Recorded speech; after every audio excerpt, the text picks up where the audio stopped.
Baseball in the Boroughs is brought to you by Verizon. With my plan, get exactly what you want and only pay for what you need. Ooh, the Mets handled business in Queens Monday night in an 11-2 thrashing against the Cubs. Well, my guy Anthony Rivera is the host of the Subway to Shea podcast, and he's on the line for today's Baseball in the Boroughs.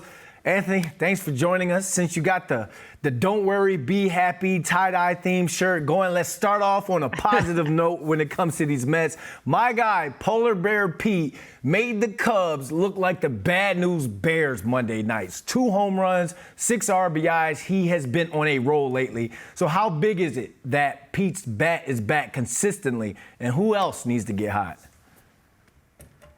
Well, yeah, he's one of the most important bats to this team.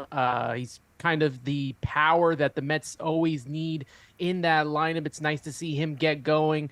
You know, over the last couple of times, he's had a couple of 2-run homer games, and it's good to see him get back on track. You're seeing a little bit of Francisco Lindor. He's another important part of that offense that needs to get himself back on track, and he's been doing that as well. Someone that really needs to get going is Brandon Nimmo. He's batting 174 over the last 30 games. The power numbers are up, but what we really need to see from him is he's got to work the walks. He's got to work the count, and he's striking out a whole lot. He's got 27 strikeouts in the last 30 days, and that's something that needs to get lower if the Mets need to continue to play well and have that offense play well. So he's one guy that I'm definitely looking to see, step it up.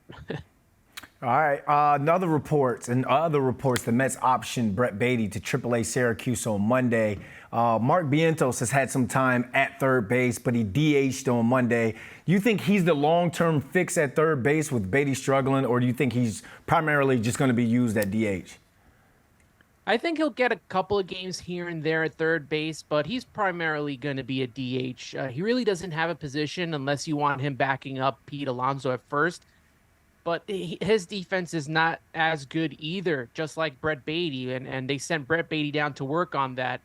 But, yeah, Mark Vientos, he's definitely going to be more DHing probably than he would be playing third base. But I wouldn't be shocked at all if we see him every now and then play third base. This team needs bats, definitely. So him being at that DH spot could end up being a great thing. I mean, they're only 7.5 games out of the wild card spot. I ask this every time, and I get a lot of flack for it online. Can the Mets rally and sneak into the postseason? I just don't think so. I mean, you have Rafael Ortega in the lineup. You have Jonathan Ruiz in the lineup.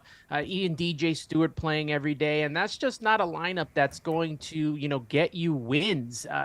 Maybe there might be a chance. There's always a chance, right? Anything is possible. Anything can happen in baseball, but I just don't see it. They couldn't do well with, Verlander and Max Scherzer on the team. And when they had Tommy Pham and Canna, those guys are way better than, the players that they have now that they brought up. But, yeah, I just don't see it happening. I would love for it to happen. I'm definitely not one that doesn't want to see them not make the playoffs, but I really don't see it happening right now. The pitching, too. If Carlos Carrasco is going to pitch the way he's been pitching, they're definitely not going to have a shot here. We see how well that Kodai Senga has taken to that role as the starter, and, if Cookie Carrasco can't come through, I don't see them doing anything and making it close to the playoffs at all. Yeah, there's a lot of people that'll agree with you, and I had to bust out my sports almanac just because the 1969 Miracle Mets were 10 games out in mid-August, and they ended up world champions. So I'm holding on to that feeling of maybe they can turn it around and come back and win this thing. But Anthony, thanks for joining us for this edition of Baseball in the Boroughs. Thank you so much. Appreciate it, Brandon.